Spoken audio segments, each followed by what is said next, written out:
es que el mundo adulto no priorizó el mundo de la niñez.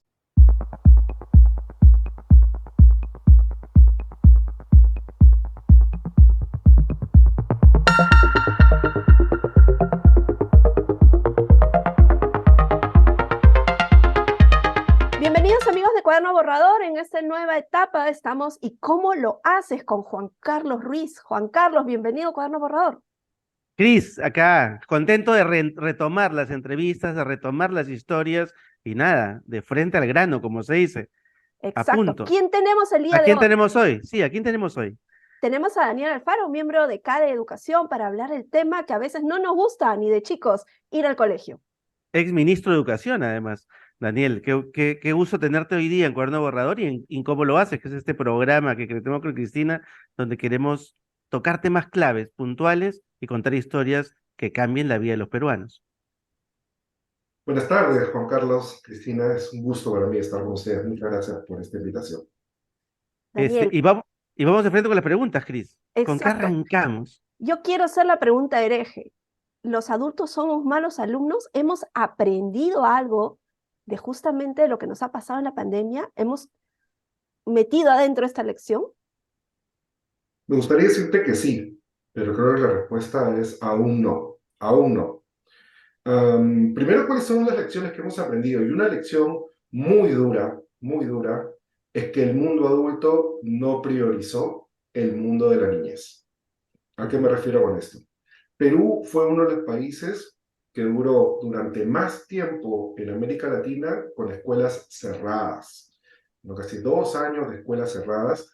Abrimos centros comerciales, restaurantes, bares, gimnasios y al último las escuelas. Eso es un indicador muy fuerte de la prioridad que le dimos a educación durante esos 2 años.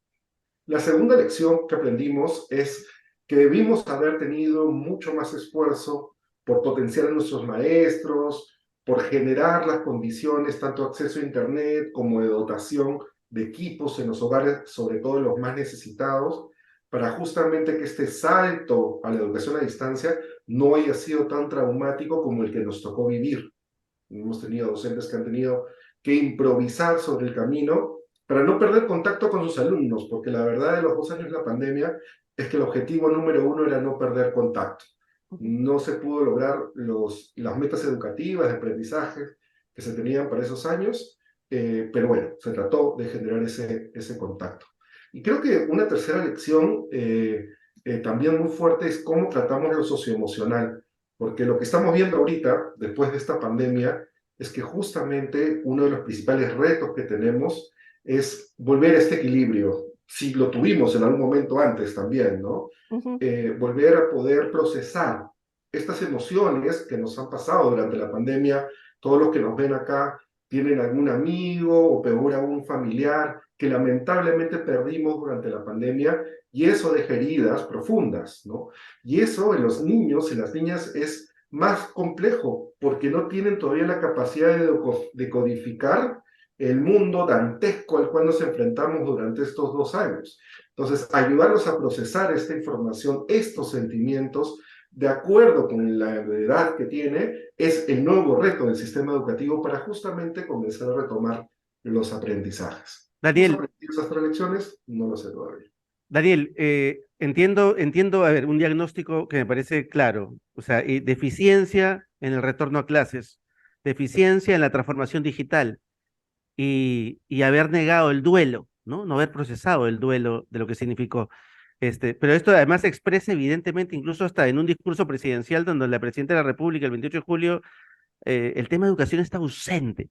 ¿Cuál es la línea de base? Es decir, ¿de qué tenemos que partir hoy? ¿Cuáles son los temas claves que tenemos que empezar a retrabajar, a retomar, para hacer que la educación peruana empiece a tener un nivel por lo menos aceptable a nivel latinoamericano o a nivel global? ¿Cómo nos insertamos en la educación mundial a partir de ahora?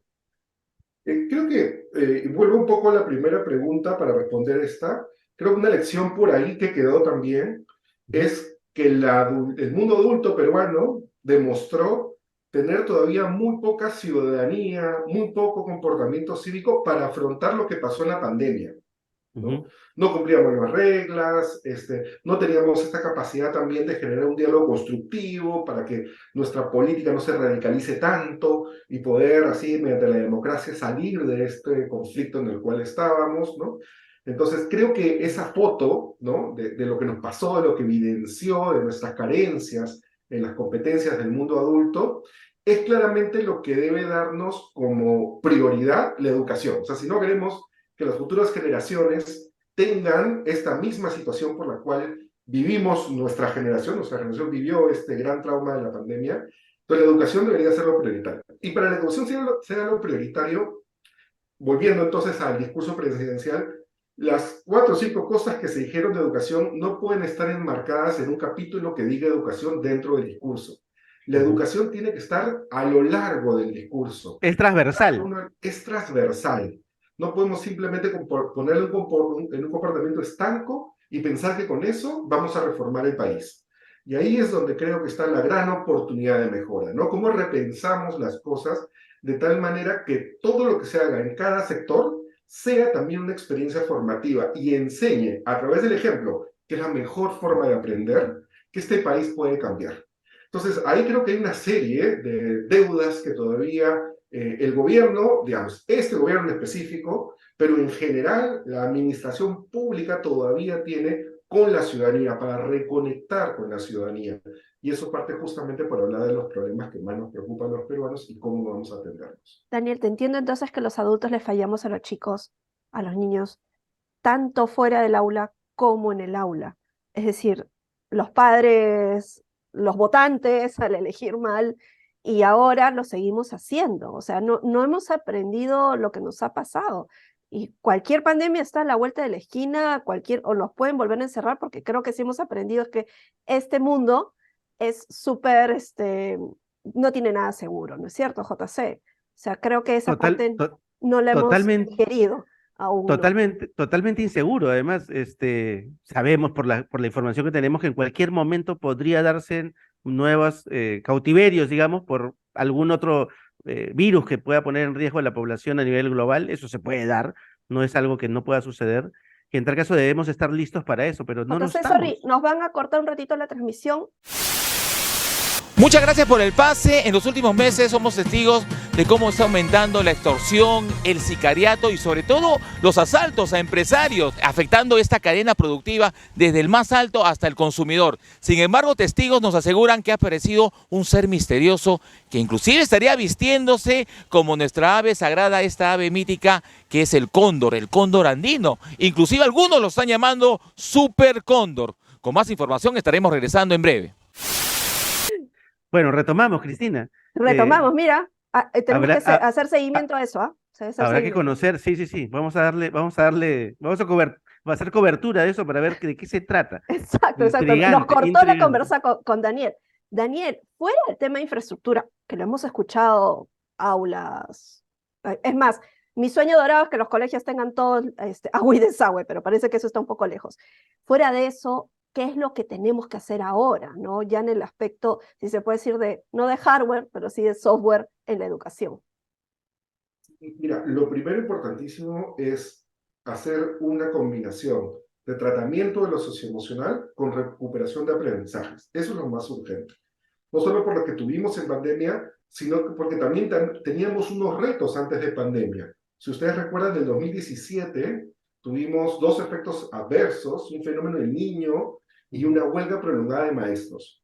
Entonces, los niños, niñas de segundo grado de primaria de ese entonces tuvieron un efecto de estos fenómenos que se juntaron en el año, y estos niños y niñas ahora ya están en secundaria, es decir, han tenido una primaria sumamente accidentada, es decir, Fracturada, fueron se de podría decir, pegadita ahí nomás con yeso, fracturadita. sí, sí, fracturada, adolorida, desprotegida, olvidada, ¿no? Sobre todo olvidada. Son 6 años en los cuales no han tenido una real oportunidad de poder construir las competencias cuando más lo necesitan, porque neurológicamente en esa edad es donde más desarrollan sus capacidades para el futuro. Ujú. Entonces, es una tremenda injusticia que durante estos últimos 6 años el Perú entero no haya fijado su atención en lo que estaba pasando con este cohorte de niños y niñas y que ahora está en secundaria. Entonces, para aprender la lección, por fin, deberíamos ahora enfocarnos mucho en recuperar aprendizajes y con foco en secundaria. Una secundaria que entienda que se presta a una adolescencia, ¿no? O sea, que el servicio se está prestando a una persona que está transitando por la adolescencia, que está en una combinación de generar una identidad propia, una mayor autonomía y una decisión sobre su futuro. Entonces tiene que ser una secundaria muy pertinente, ahora que el empleo está cada vez más complejo y la situación política también está más compleja, con más razón aún hay que generar pensamiento crítico, educación para el trabajo y competencias específicas que nos ayuden a recuperar, pero también a proyectar saberes. Lo que viene después es la primaria que tenemos detrás. Y esta primaria que tuvo un efecto muy fuerte, sobre todo en la educación inicial. La educación inicial fue la más golpeada dentro de los 3 niveles educativos durante la pandemia, porque obviamente los niños y niñas pequeñitos no podían conectarse a través de esta educación a distancia y aprender lo que tuvieron que aprender en ese momento. Ellos y ellas aprenden con el cuerpo, ¿no? Y a través del cuerpo desarrollan estas capacidades neurológicas y también de empatía que es necesario para lo largo de su vida y de resiliencia, ¿no? Y eso es lo que se ha afectado. Entonces, creo que es una combinación de bienestar socioemocional y también aprendizaje lo que tenemos que lograr.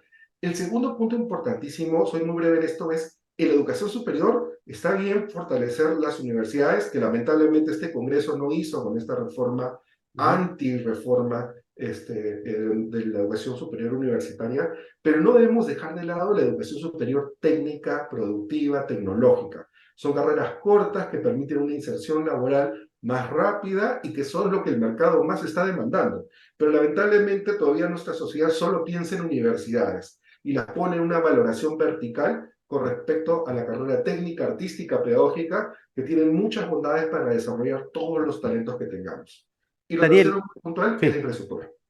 Daniel, justamente, fracturas en la infraestructura, fracturas emocionales, fracturas mentales y obviamente una fractura de gestión pública que es evidente.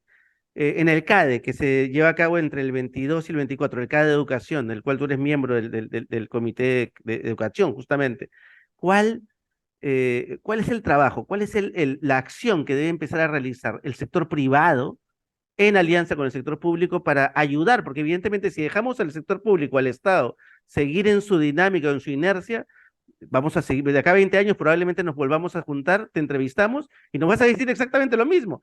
Entonces, Hasta más ¿cómo cosas. hacemos? Sí, ¿y cómo hacemos que el sector privado y público trabaje? Pero sobre todo, ¿cuál es la labor que tiene que desempeñar de una manera distinta el sector privado para entrar y cambiar esa forma de ser, de invertir, de hacer que la educación suceda? Porque si no nos seguimos sin suceder, ¿cómo lo hacemos? Supongo que será un tema importante en este CADE. Por supuesto que sí. En este CADE de Educación 2023, que es este 22, 23 y 24 de agosto, vamos a retomar el hilo conductor del CADE del año pasado, que le llamamos Revolución Educativa. Justamente por todas estas lecciones que no hemos aprendido aún, el año pasado hicimos un CADE para llamar la atención sobre un gran cambio, una gran transformación del sector.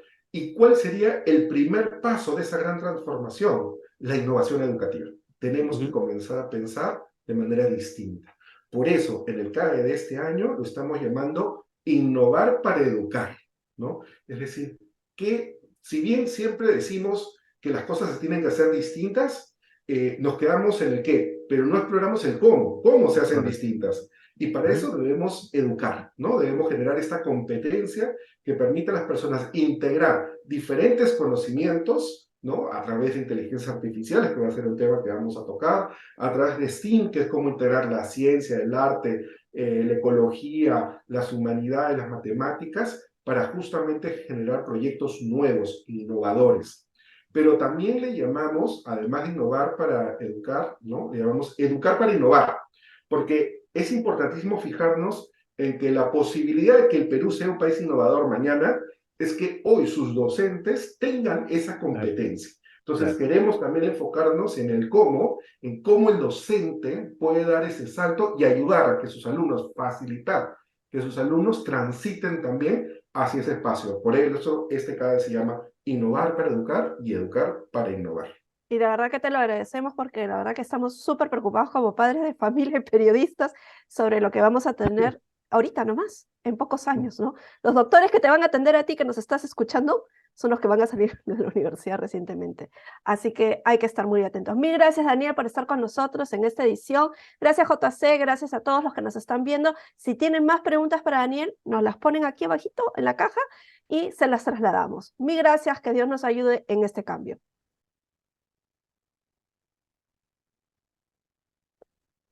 Gracias, Listo, chicos.